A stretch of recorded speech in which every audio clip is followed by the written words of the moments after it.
Alright, so to start off my second video of the year, which, considering that it's December, I do apologize for that, but, life has different plans for everyone, and it's changed my plans a little bit this year.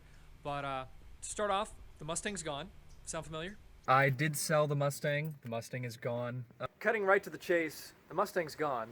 And while I wanted to keep that car, life had other plans, like I said, so I've been shuffling priorities around and, I got some different ideas. I am really excited actually for what I've already gotten done off camera and what this next calendar year should hold for me. The Nova, like I'm often saying, this is a long-term car, but I do have some short-term plans for it in the next coming few months that I'm really, really excited for. Got some more planning to do for it, but it's going to be pretty cool. So keep an eye on that. But for now, I'm going to be focusing today on the Fiesta, which of course is my daily driver. If you look closely, you might notice a couple things are different on it, or 4 or 5 different things. Starting from the top, I never actually showed this on camera, but I had a blow-off valve spacer on the car that I got for free.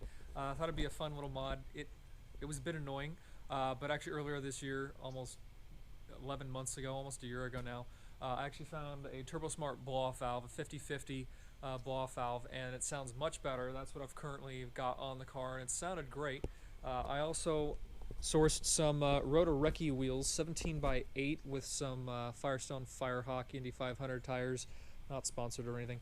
So far so good. I haven't been able to do any real sort of handling or anything on the tires just yet, but I do like them so far for daily driving. I've got some Rally Armor mud flaps that I did think was appropriate given how much the more aggressive offset of the tires does stick out on the car. Just didn't want to be kicking a bunch of stuff up across the side of the car on the body panels and such, but also I plan on keeping this stock ride height, stock suspension ideally, and I kind of like that rally look to it. It kind of gives it a bit more meat to the stance, so to speak, and it looks cool. They are functional. Maybe one day I would rallycross this, but also, I do like to drive in the canyons. A lot of times the roads aren't the best. There's some gravel and such out there, and if you're getting a little aggressive, might be dipping into the corners a little steep there, so, you want to keep the gravel out of your doors and such. But the focus of today is this. This is my new Megan Racing MGT muffler. It's got a couple different names, MU, GT, different, listings and such, but it's kind of your typical kind of tuner Canon style muffler that Andy at Andy's Muffler Service hooked me up, get it on there. Check him out, he's great. He's the one that did the resonator delete for me, which I also didn't really show on camera much either, but it sounds like this.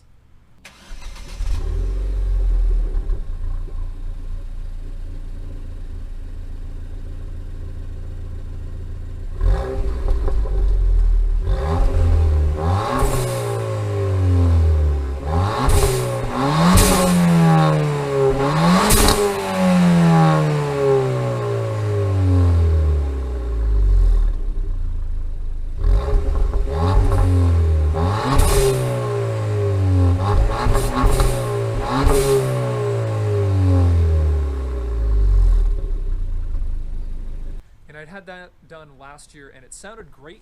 I just gave the car just a little bit of a growl. It didn't really do much to kind of change overall volume or anything like that, but it kind of gave that mid-range a little bit more grumble. Overall volume wasn't really affected. For the longest time now, I have been wanting to change out the factory muffler, which is right over here. As you can see, it's pretty standard, not really straight through design. Kind of big and clunky, and the tips are, they're just, simple double tips. They're not even real kind of tips per se. They're kind of like shrouds over the actual tips that are on the inside. Can't really see it, but stock, kind of boring, very, very quiet. Stock is stainless piping and such, so like it's good quality, I guess, for, it's factory stuff. Factory stuff should be good quality, ideally, if you bought the right car. But I wanted just a little more, volume out of the car. I couldn't hear it when I was driving, basically. I would hear that low-end, mid-range kind of growl, like I said, with the resonator delete, which I might be able to show you guys over here. Just a simple pipe. Forgive the sideways shot, but just a pipe in place of the resonator. The resonator itself is really a simple unit.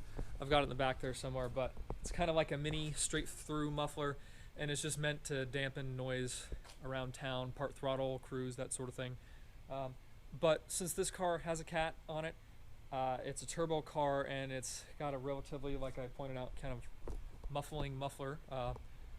It's quiet still. I think that's how the car should have sounded from the factory.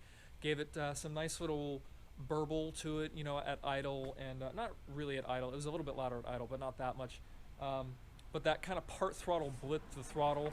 I actually noticed that when I had heavy downshift rev matches, you know, like second gear around 40 miles an hour, I get a nice pop that I wouldn't be able to hear with the resonator in place. So that was pretty cool.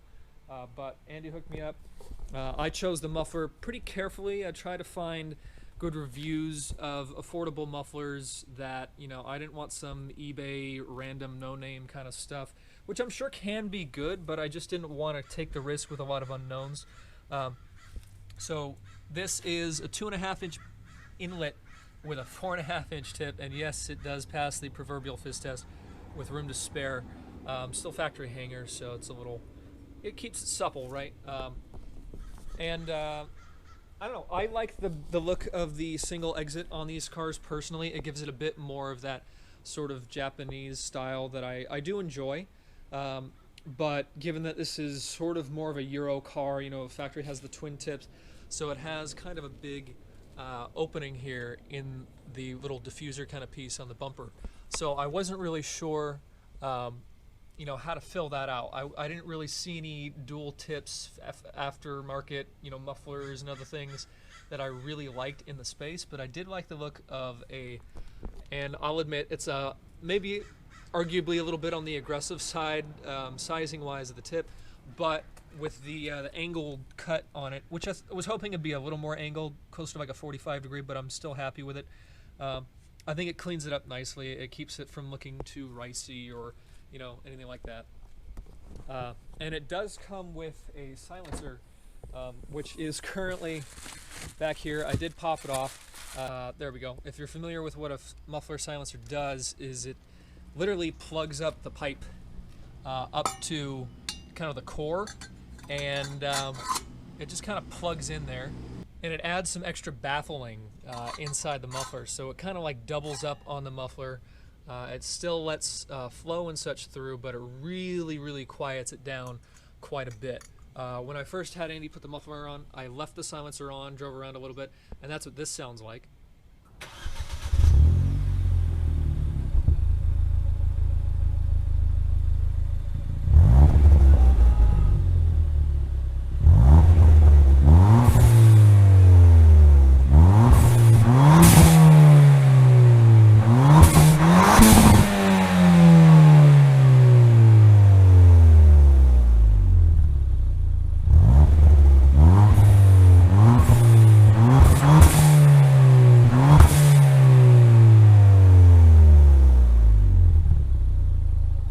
But overall, I did prefer the sound without it.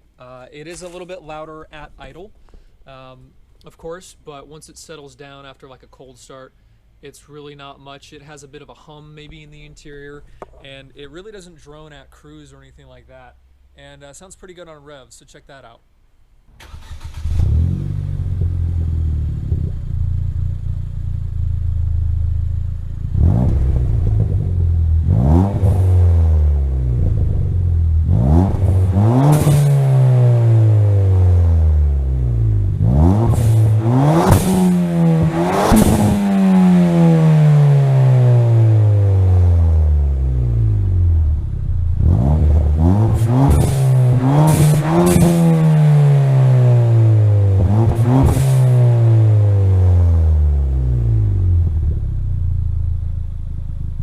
Now, overall, the reason I decided to go with sort of this modified stock piping, you know, route versus buying a whole catback is, number one, the factory piping is actually one piece from the end of the downpipe all the way back, and with the rear suspension setup and such, you have to cut the exhaust at least in half, maybe 3 pieces, in order to get it off the car.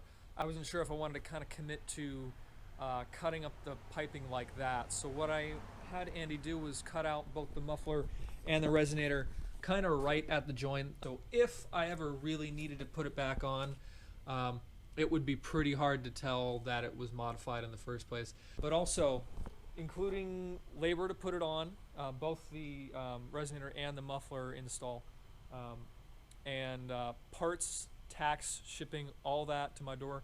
I'm less than $250 into this complete setup, and it sounds great. It will support enough flow for the stock turbo because, you know, the stock turbo on these cars is so small that, you know, like a catback, 3-inch exhaust, even a downpipe, it actually doesn't do anything because the turbo just doesn't move enough air. I do think if people are planning on staying stock turbo on their Fiestas, unless they really want a particular sound from a aftermarket kit that they really do like, I don't think you need to spend upwards of $600 to $700 most of the time on a full catback system. If you are going to go aftermarket turbo, that sort of thing, probably good idea to step up from the, I think it's a 55 millimeter piping on the stock piping, up to like a full 2.5 inch, because 55 mil is like 2.17. That extra, you know, quarter to half an inch, depending on how you look at it, plus some different piping, you know, arrangements, mufflers and such, you know, can definitely open up enough restriction to make a difference at that point. But stock turbo, it's been proven that you can basically max out the stock turbo with a stock exhaust.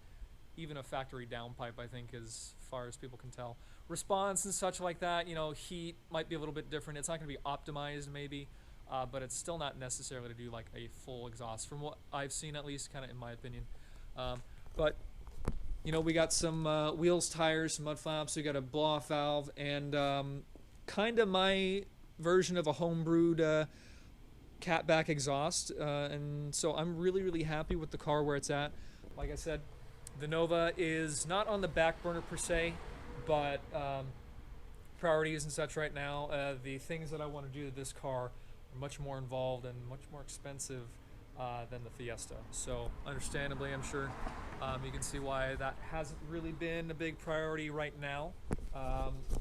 I actually had a bunch of footage filmed with this car that I never uploaded this year. There were several videos that I never got to with the Mustang. Nothing crazy, just some maintenance and such that I did on it.